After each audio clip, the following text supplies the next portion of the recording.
നമസ്കാരം. ഇടുക്കി കാന്തല്ലൂരിന് സമീപത്തെ എരച്ചിൽപ്പാറ വെള്ളച്ചാട്ടം കാണാൻ കാണികളുടെ പ്രവാഹം ഊർജിതം. മഴ കുറഞ്ഞതോടെ രൗദ്രഭാവം വിട്ട വെള്ളച്ചാട്ടത്തിൽ ജലകേളികൾക്കായി എത്തുന്ന വിനോദസഞ്ചാരികളുടെ എണ്ണം ദിനം പ്രതി വർദ്ധിച്ചു വരുന്നതായിട്ടാണ് പ്രദേശവാസികളിൽ നിന്നും ലഭിക്കുന്ന സൂചന. ഏകദേശം 100 അടിയോളം ഉയരത്തിൽ നിന്നും നൂൽമഴ പോലെയാണ് വെള്ളം താഴേക്ക് പതിക്കുന്നത്.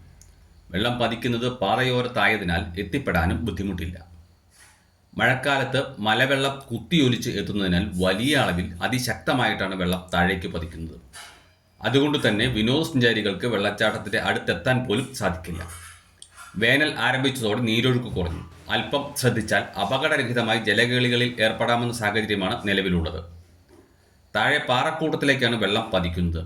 ഇവിടെ പാഴിയും മറ്റും പറ്റിപ്പിടിച്ചിട്ടുള്ളതിനാൽ തെന്നി വീഴുന്നതിന് സാധ്യതയുണ്ടെന്നും അതിനാൽ വെള്ളച്ചാട്ടത്തിൽ ഇറങ്ങുന്നവർ ജാഗ്രത പുലർത്തണമെന്നും മറ്റും പ്രദേശവാസികളും ടൂറിസ്റ്റ് ഗൈഡുകളും വിനോദസഞ്ചാരികൾക്ക് മുന്നറിയിപ്പും നൽകുന്നുണ്ട്. മറയൂർ കാന്തല്ലൂർ പാതയിൽ കോവിൽക്കടവിൽ നിന്നും തിരിഞ്ഞ് കോവിൽക്കടവ് ഇടക്കടവ് പാത വഴി സഞ്ചരിച്ചാൽ വെള്ളച്ചാട്ടത്തിനടുത്തെത്താം. M4 മലയാളം, മറയൂർ.